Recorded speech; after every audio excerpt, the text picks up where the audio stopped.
Welcome back. So glad that you joined me. When was the last time that we actually took the time to think about places that are being prepared for us? Too often, if we want to really admit this to ourselves, that is the last thing that we even think about. We'd rather complain about, this is happening or that is happening or all these other people are taking away our places that God has given us instead of actually focusing on what's actually happening and how God's working for us and even more through us. Even with bringing this up, we need to remember this simple fact. While we're waiting on God, while we're waiting for the place that He is currently preparing for us, He asks us to do this: to go out, to serve, and help others be ready for Him. I don't know about you. I know with me, that often is the hardest thing to do. It's the hardest thing to even consider because it's not natural for us to go out and serve. We want what we want, and if it is at the cost of other people, then so be it.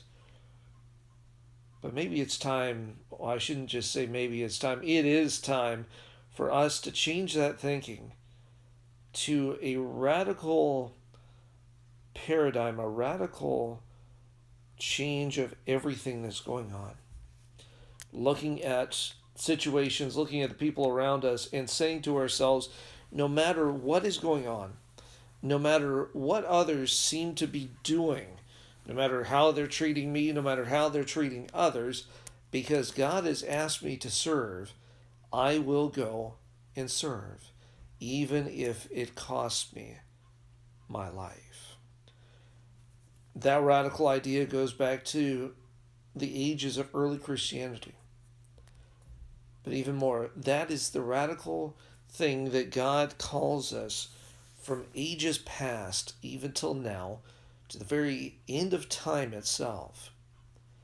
That's what it means to be human. That's why what He asked of us from the very beginning: to go and to serve, to take care of each other, as we are continually depending upon Him for everything. Our verse today comes to us from John chapter 14 and verse 2. It says this: "In my Father's house are many dwelling places. If it were not so, I would have told you, for I go to prepare a place for you." So often as we look at that verse, we want to translate that as many mansions. But what we forget when we translate it that way is we translate it into our own thinking. And we translate it into the meaning of there will be separation even in eternity because I don't want to live with you. But Jesus comes along and He says, I want you to get this. In eternity, you will be dwelling together with me. If we're not able to dwell together in the here and now, how are we going to be able to dwell together in eternity? Literally, I like how one person put it. Eternity starts now. The preparation is now. The living is now, so that we're able to live forever together with Him through the ceaseless ages. Let's live together now. Let's look to Him, and let's be ready at a moment's notice to serve no matter what. Thank you again for joining me. I look forward to seeing you next time as we continue to study God's Word together. God bless.